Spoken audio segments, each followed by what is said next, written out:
지역이 살고 지역민이 사는 정책과 행정 그리고 시민사회는 어떻게 나아가야 할지 짚어보는 시간입니다. 대구미래 우리 손으로 계명대학교 김영철 명예교수와 함께합니다. 안녕하세요. 네, 안녕하세요. 네. 지난 시간에 대구시가 대통령 후보에게 제안한 공약을 살펴봤고요. 오늘은 경상북도가 제안한 공약을 좀 살펴보겠습니다.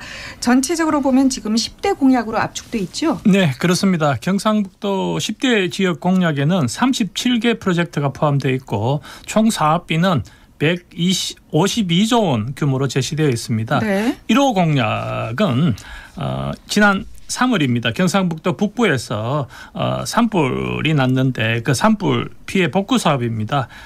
지금 경상북도가 제안한 산불 특별법이 국회에 계류되어 있는 상황에서 특별법 통과를 포함해서 대선 후보에게 산불 관련 대책을 제1호 공약으로 제안하고 있습니다. 네, 이제 국내에서 발생한 산불로는 역대 최대 피해였고 또 문화재들도 많이 소실이 됐기 때문에 이전과 같은 지원으로는 피해 복구가 어렵다 이런 판단에 가장 시급하고 중요한 공약으로 제안한 것으로 이해가 됩니다. 네, 그렇습니다. 이번에 산불로 크게 피해를 입은 지역이 북동부권 5개 시구군인데요. 여기에 단순 복구를 넘어서 공간 재창조를 경상북도는 계획하고 있습니다. 네. 그래서 아까 말씀드린 대로 산불 특별법 조속한 제정은 물론이고 피해 이재민 지원과 재건을 위한 지역을 대통령 공약으로 요청했고요.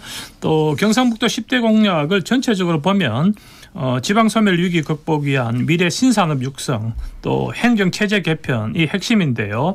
7대 전략산업을 육성하겠다. 그리고 한동의 국가에너지 해양수도 건설하겠다. K 콘텐츠 글로벌 허브 구축 사업 이런 사업들이 10대 공약에 포함되어 있습니다. 네, 대구시와 경상북도의 공약 제안 사업을 포함해서 다양한 지역의 요구가 이 선거 기간 중에 제안되고 또 논의될 텐데 교수님은 어떻습니까? 다음 정부에서 어느 정도 반영될 거라고 보시는지요? 네, 대선 후보 공약은 크게 두 가지 부분으로 이루어져 있습니다. 네. 하나는 전국을 대상으로 하는 공약이고 또 하나는 지역별 공약입니다.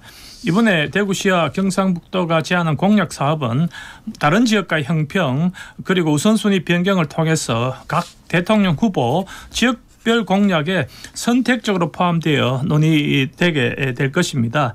그런데 이번 대통령 선거는 보궐선거입니다. 선거가 끝나면 인수위가 운영되지 않고 바로 새 정부가 출범합니다. 네. 대통령 선거 과정에서 제안된 이번에 이런 지역 공약은 새롭게 출범하는 새 정부에서 다시 한번 조정 과정을 거치고 최종적으로 추진되게 될 것인데요. 이렇게 본다고 하면 대선 과정에서 지역의 요구를 대통령 후보들에게 각인시키고 설득시키는 작업은 물론이고 새 정부 출범 후에도 지역의 문제와 현안을 지속적으로 새 정부에게 제기할 필요는 있어 보입니다. 네. 그런데 사실 이 방송을 듣고 있는 청취자 여러분도 그렇고 저도 그렇고 정말 수많은 대통령을 뽑아봤습니다만 선거 기간 중에는 지역 유세 다니면서 여러 가지 공약들을 제안하고 관심을 모으다가 선거가 끝나고 당선이 되면 또 그냥 흐지부지 되는 경우가 많지 않습니까? 네, 특히 지역 공약이 그렇죠. 네. 이 또 선거 과정에서 대선 후보가 적극적으로 홍보하는 것은 전국 대상 공약입니다. 상호간에 치열한 토론이 이루어지는 것도 사실상 전국 공약입니다. 상대적으로 보면 지역별 공약은 대선 후보 공약을 보아도 차별성도 없고요. 또 말씀하신 대로 지역 내에서 사실상 크게 관심이 되지 않습니다. 저는 이렇게 된 것이 지역의 유권자가 대선 과정에서 관심을 가지는 것이 인물과 정당이고 그들이 제시하고 있는 공약이 아니기 때문에 그렇다고 생각하고요.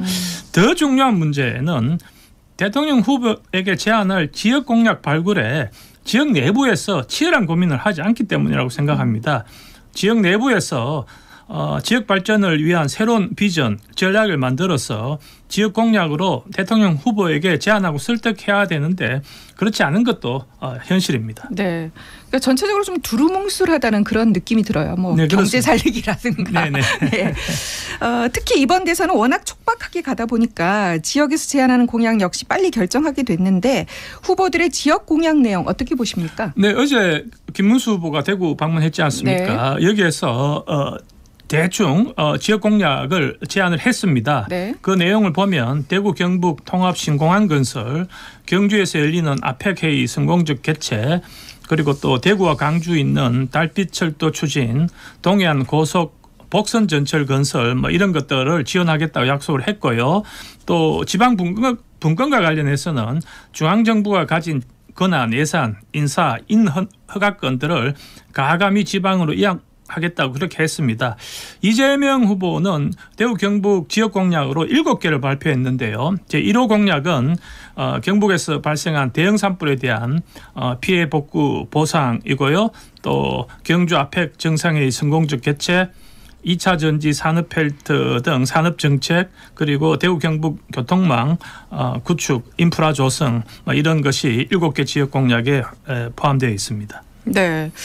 뭐 그간 대선 때마다 그 침체된 섬유 산업이라든가 아니면 최근 이제 주목받는 로봇 산업을 육성하겠다, 혹은 뭐 신공항 건설에 좀 더 적극적으로 나서겠다, 이런 산업 정책이라든가 인프라 건설 중심의 지역 공약들이 반복되고 있다, 그런 느낌이 드는데 과연 지역민들의 삶이 나아졌는지 이제는 좀 평가를 해봐야 하지 않겠습니까? 저는 그게 굉장히 중요한 지적이라고 생각을 합니다. 네. 이번 대선에서 지역 공약에 적극적으로 지원하겠다고 열거된 산업은 2차 전지, 바이오 산업, AI, 로봇 산업 이런 건데요.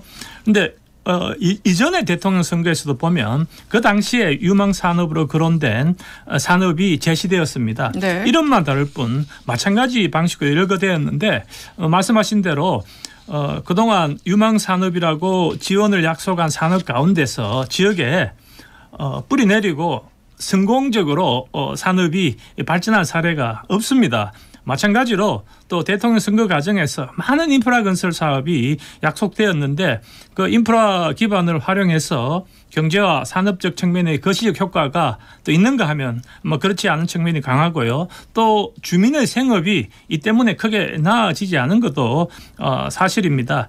저는 지역 대통령 선거 과정에서 지역의 문제가 심도 있게 제대로 논의되지 못하고 또 그리고 지역 공약도 지역 현실에 비추어서 이렇게 겉돌고 있는 상황이야말로 현재 대한민국 지역이 직면하고 있는 많은 문제의 적나라한 단면이라고 이렇게 생각합니다. 네. 그런데 뭐 지방의 위기, 지역의 침체는 대구 경북만의 상황은 아닐 겁니다. 네.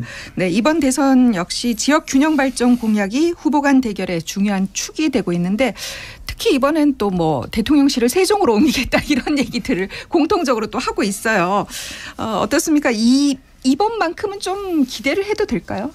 네, 글쎄요. 저로서는 뭐 이번 대통령 선거 과정에서 각 대통령 후보가 공통적으로 약속하고 있는 말씀하신 세종 행정도시 건설, 네. 그리고 또 초강력권 메가시티 추진을 대부분의 그 대통령 후보가 공략하고 있습니다. 여기에 약간의 희망을 걸고 있습니다. 대통령 집무실을 어떻게 해야 될까라는 것이 세간의 이슈가 되고 있지 않습니까? 네. 이 과정에서 그동안 많이 논의되었지만 실질적 성과가 없는 세종 행정도시 건설이 새롭게 조명되고 있고 또 전국을 5대 광역권으로 묶어서 지방 분권과 지방자치 획기적 전환을 계기로 삼겠다는 것을 모든 대통령 후보가 공통적으로 동의하고 있어서 저로서는 수도권 일각 중심 문제, 지방 소멸 문제가 빠른 시일 내에 해결되진 않겠지만 21대 대통령 임기 중에 이전과는 전혀 다른 새로운 국면이 만들어질 수 있기를 절실하게 기대하고 있습니다. 네, 자 대구 미래 우리 손으로 계명대학교 경제금융학과 김영철 명예교수와 함께했습니다. 교수님 고맙습니다. 네, 감사합니다.